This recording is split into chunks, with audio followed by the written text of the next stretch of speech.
Welcome to the Ground Control Galileo installation training video. In this program, we will be installing a 1.2 meter satellite system with a non-penetrating roof mount. This is by far the most common type of installation for this product.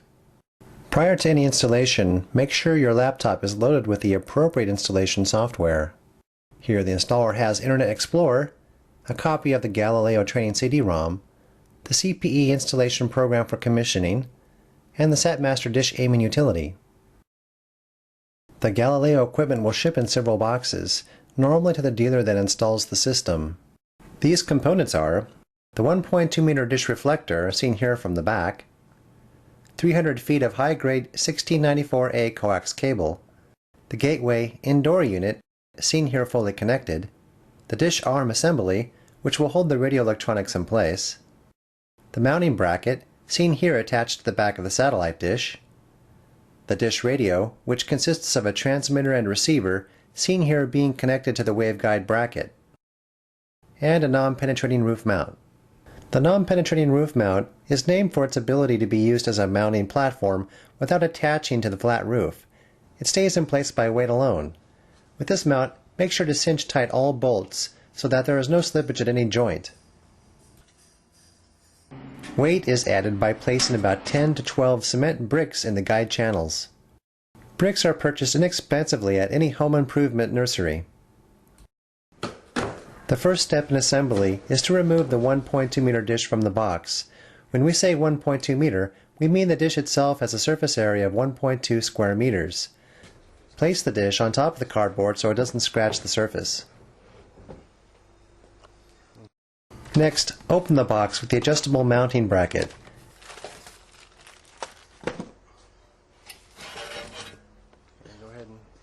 And place it on the back of the satellite dish so the bolt holes are lined up as shown. Check to see that the notch on one end of the dish lines up with the open end of the mounting bracket. Locate the 4 lug bolts that are used to mount the bracket to the back of the dish.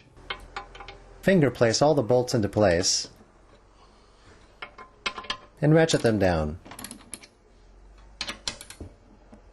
The mounting bracket is now installed on the dish.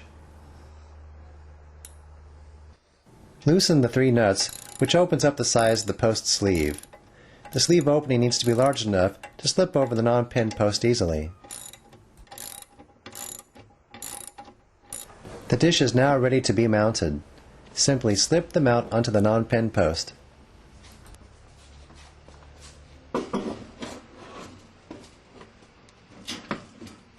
Next, you will need to loosen the bolts that lock down elevation on the mounting bracket.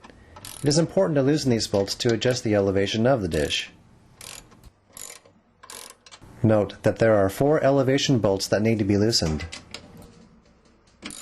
Once the satellite dish has been precisely pointed at the satellite, you will tighten all of these bolts to lock the satellite dish into place. Under the mounting bracket are 3 bolts that lock down the azimuth. You will need to use a ratchet extender to reach and loosen these bolts.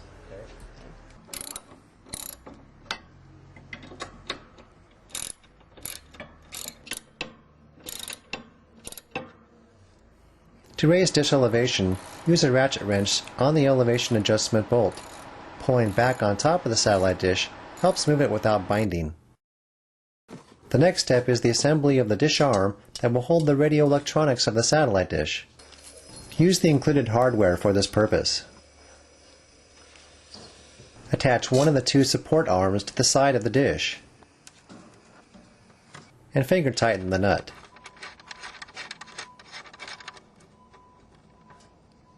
Attach the other support arm as well as the main arm that fits in the slot at the bottom of the dish.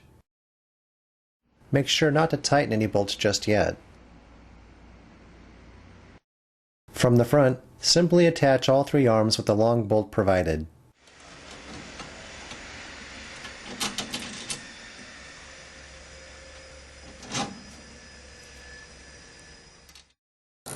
And tighten all bolts and nuts on the arms just installed.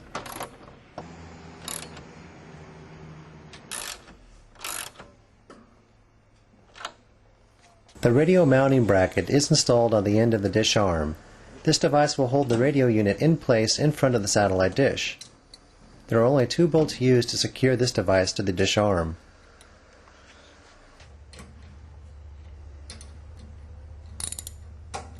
The snow cone-shaped feed horn is installed next and placed into the mounting bracket.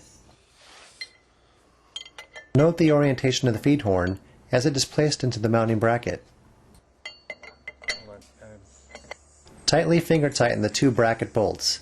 If these bolts are too tight, you will not be able to rotate the radio unit in order to skew the dish later on.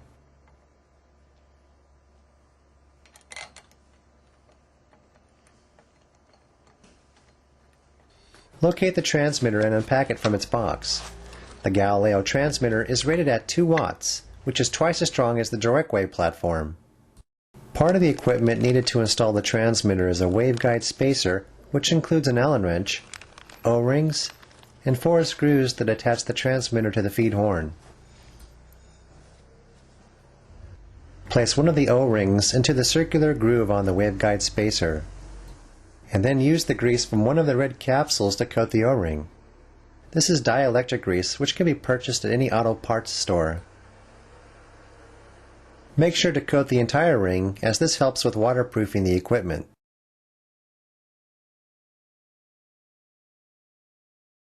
Now assemble the 4 transmitter mounting bolts with the star washer closest to the bolt head.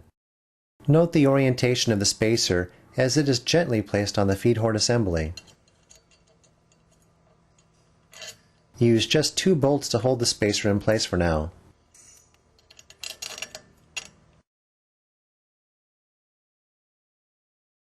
Now place another O-ring into the circular channel on the transmitter.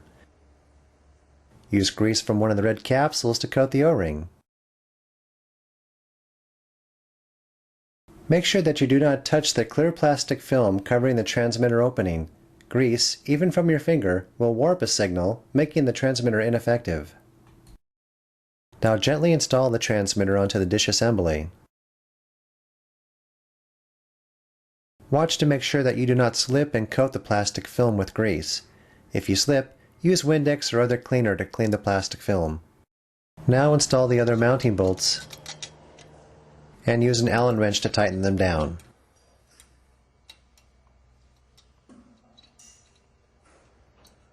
Now perform a third and final O-ring installation on the LNB receiver. Again, be careful to only grease the O-ring and not the plastic film that covers the LNB. Note the orientation of the LNB as you attach it to the mounting bracket. Be careful not to smear the grease when you position it into place. Use the supplied screw bolts and secure the LNB. The radio unit is now installed and ready to be skewed. The next step is to figure out where to point the satellite dish to locate satellite AMC4.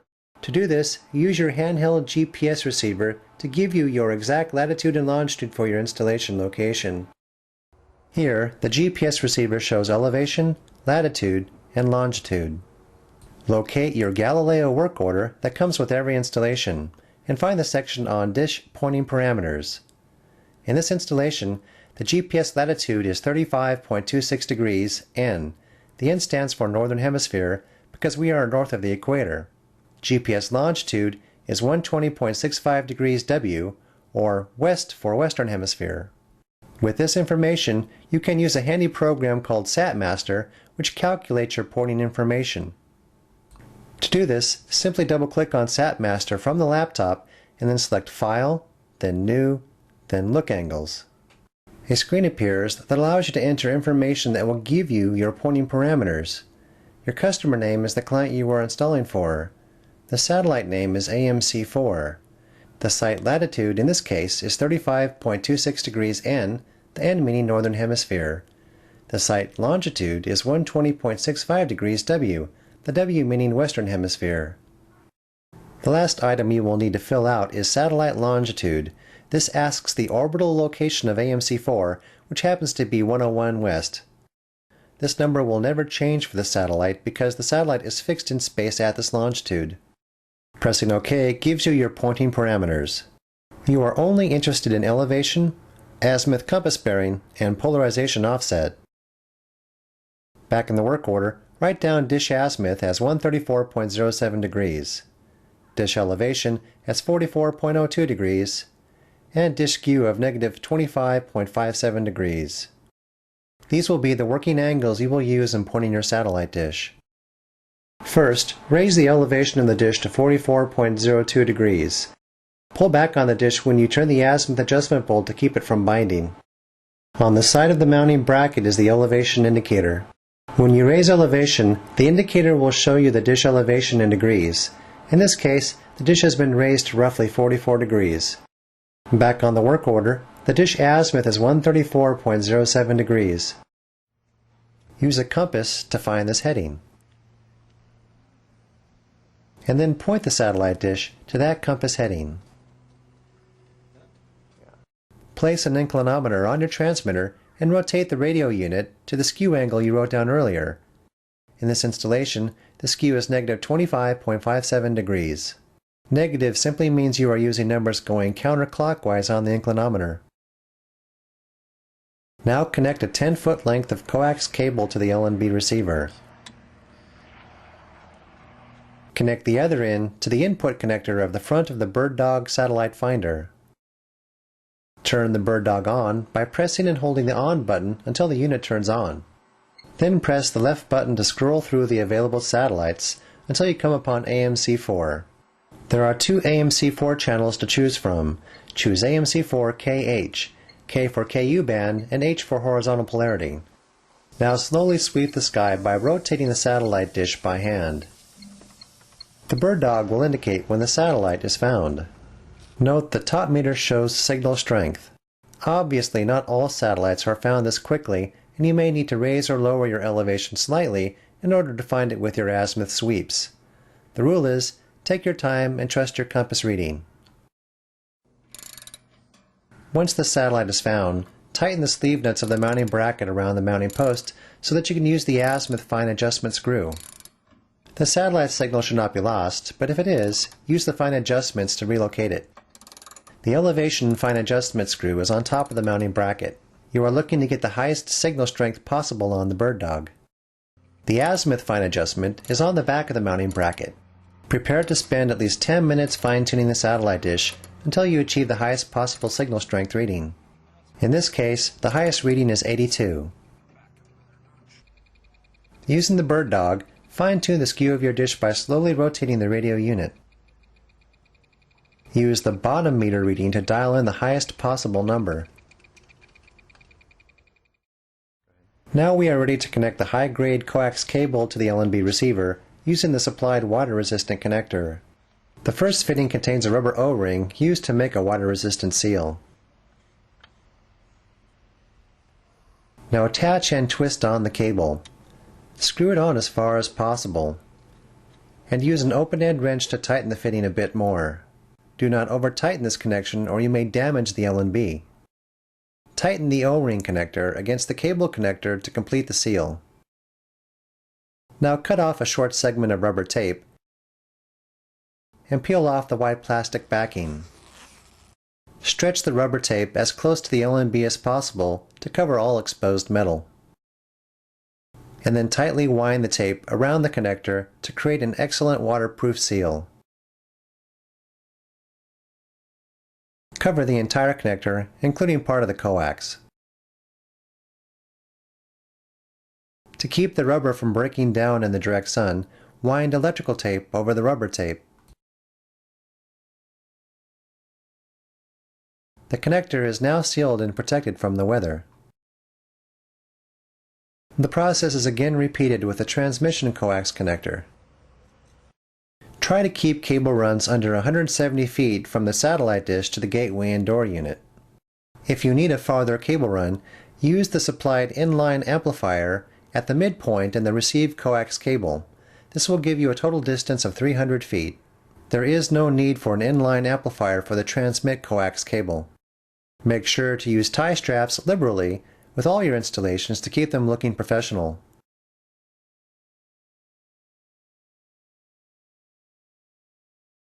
Consider using plastic split loom to cover your cables from exposure. There are numerous locations to have your cable enter a building, and each installation is different. It is always best to find the alternative to drilling a hole through the roof for your cable run. Finally, attach a grounding cable to your transmitter block, as well as the dish arm and the non-penetrating roof mount. Grounding is necessary to shunt away static electricity buildup. If not performed, the radio electronics will fail intermittently. Connect the grounding wire to a cold water pipe, building steel, or other approved grounding site. A coax grounding block is used to ground the coax shielding, usually at the entry point into a building. The two coax cables will run from the satellite dish to the Galileo IDU shown here next to the installer's laptop. Note the RX and TX connectors on the back.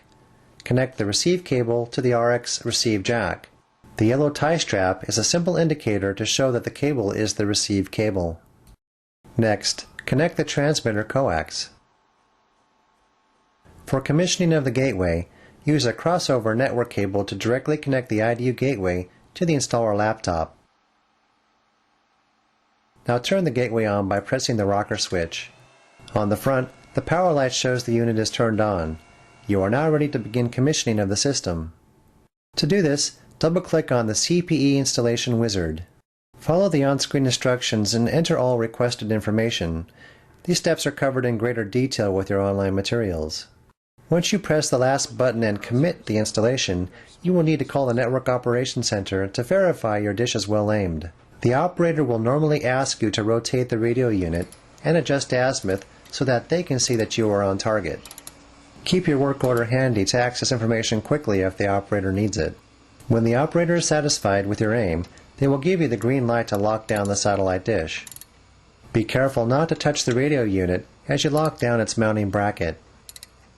And now lock down the 4 elevation bolts.